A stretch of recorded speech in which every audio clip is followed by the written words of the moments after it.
Sabe, a crise financeira de 2008, ela foi bem mais do que só um colapso de mercado, né? Foi um verdadeiro terremoto, um que abriu umas rachaduras bem profundas no nosso sistema econômico e que fez muita gente questionar coisas que pareciam certas, inabaláveis. E aí, isso nos deixa com uma pulga atrás da orelha, né?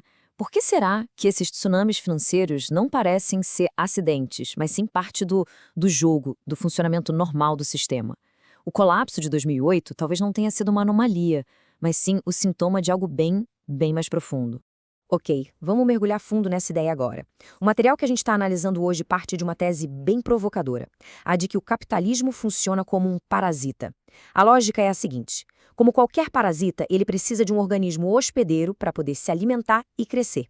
Só que ao fazer isso, ele inevitavelmente enfraquece e pode até destruir a sua própria fonte de vida. Mas olha, essa ideia não é de hoje, não. Para a gente entender de onde ela vem, precisamos voltar um pouquinho no tempo e dar uma olhada no trabalho da teórica Rosa Luxemburgo. A teoria central da Luxemburgo é a da acumulação capitalista. O que ela dizia, basicamente, é que o sistema por si só não se aguenta. Ele precisa, o tempo todo, encontrar um organismo externo, economias que ainda não são capitalistas, para poder extrair recursos e, bom, continuar crescendo. E aqui está o grande paradoxo. O sistema cresce ao conquistar e explorar o que ela chamava de terras virgens. O problema é que, ao consumir essas terras, ele as transforma na sua própria imagem e, no processo, acaba com a fonte que o alimenta. É um ciclo de crescimento que, no fim das contas, destrói as condições da sua própria sobrevivência. Mas e aí? O que acontece quando essas terras virgens físicas acabam? O sistema não morre. Ele é esperto, ele se adapta. Ele encontra novos pastos para explorar, evoluindo de um jeito que provavelmente nem a própria Luxemburgo poderia ter imaginado. E aqui está o pulo do gato da nossa análise. O hospedeiro deixou de ser a terra física, lá em continentes distantes, para se tornar algo muito mais próximo, muito mais pessoal. Os ganhos futuros dos próprios cidadãos que foram transformados em devedores através do crédito. A ferramenta-chave para essa virada de jogo foi o cartão de crédito. E o slogan de marketing dele foi uma verdadeira revolução. Não adie o seu desejo. A mensagem era simples, mas super poderosa. Viva agora, pague depois. Isso virou de cabeça para baixo a lógica da poupança que dominou por séculos, né? Certo, agora vamos entender a mecânica dessa nova economia de crédito e a mudança cultural que ela precisou criar para gerar o que a fonte que a gente analisa chama de o hospedeiro perfeito.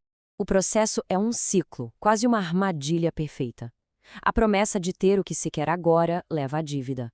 O pagamento dessa dívida torna mais difícil conseguir o próximo desejo.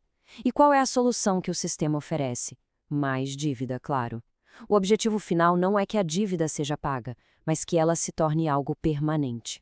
E isso revela uma lógica que é totalmente o contrário do que a gente imagina, né? Para a indústria do crédito, o cliente que paga a fatura inteira todo mês certinho não é o ideal. O lucro de verdade, aquele contínuo, vem do serviço da dívida, ou seja, dos juros pagos por alguém que está sempre rolando o saldo sem nunca quitar o valor principal. E isso não é só teoria, não. O texto cita o caso real de Siobhan Healy, uma jovem australiana que viu seu primeiro cartão de crédito, que era um símbolo de liberdade, se transformar numa dívida de 26 mil dólares australianos, enquanto ela tentava pagar um cartão com outro. É uma história que, infelizmente, se repete aos milhões por aí. Ok, agora vamos juntar as peças e conectar essa lógica do devedor ideal diretamente com a crise de 2008, o momento em que a bolha estourou e o hospedeiro coletivo, digamos assim, adoeceu gravemente. As hipotecas subprimes foram a expressão máxima dessa estratégia. O sistema encontrou uma população vulnerável, uma nova terra virgem a ser explorada e começou a oferecer crédito imobiliário para pessoas que, todo mundo sabia, não teriam como pagar. Foi a exploração de um novo hospedeiro levada ao extremo, até o ponto do colapso. E os números mostram o tamanho da coisa. A dívida das famílias simplesmente explodiu. No Reino Unido, por exemplo, o endividamento das casas em 2008 chegou a ser maior do que tudo que o país inteiro produziu em um ano. Dá para imaginar? A doença do hospedeiro era geral. E aqui a fonte amarra seu argumento principal de um jeito bem forte. A crise de 2008 não teria sido um defeito ou um acidente. Pelo contrário, foi o resultado inevitável do maior sucesso do sistema: conseguir transformar a maior parte da população numa sociedade de devedores. O parasita simplesmente esgotou a sua fonte de alimento mais recente. A resposta dos governos à crise, segundo essa análise, também revela muita coisa. Vamos dar uma olhada nos pacotes de resgate usando a mesma metáfora do parasita e do hospedeiro. A solução que deram não foi curar o hospedeiro, que estava super endividado, mas sim fortalecer o parasita. A ideia era injetar trilhões de dólares de dinheiro público nos bancos para que eles pudessem voltar a fazer exatamente o que causou o problema em primeiro lugar: criar mais crédito e, consequentemente, mais dívida. Para a gente entender por que o Estado agiria assim, a fonte usa a teoria de um filósofo chamado Jürgen Habermas. De um jeito bem simples, ele argumentou que a função principal do Estado capitalista é garantir que as engrenagens do sistema continuem girando, sabe?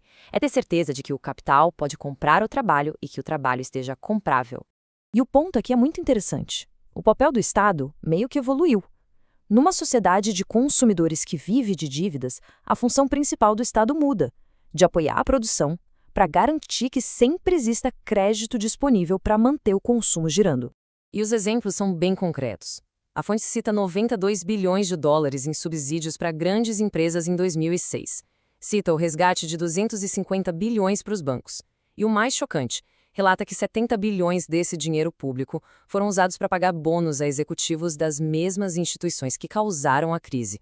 Então, resumindo a ópera, o argumento é que a resposta à crise focou no sintoma, os tais ativos problemáticos, e ignorou completamente a causa raiz, as instituições problemáticas e um sistema que, pela sua própria natureza, está sempre procurando um novo hospedeiro para consumir. E tudo isso nos deixa com uma pergunta final, uma pergunta que ecoa aquele paradoxo da Rosa Luxemburgo lá do começo. Se o sistema depende de encontrar o tempo todo novos pastos, novos hospedeiros para se alimentar, o que acontece quando não tiver mais para onde expandir? O que acontece quando os pastos finalmente acabarem?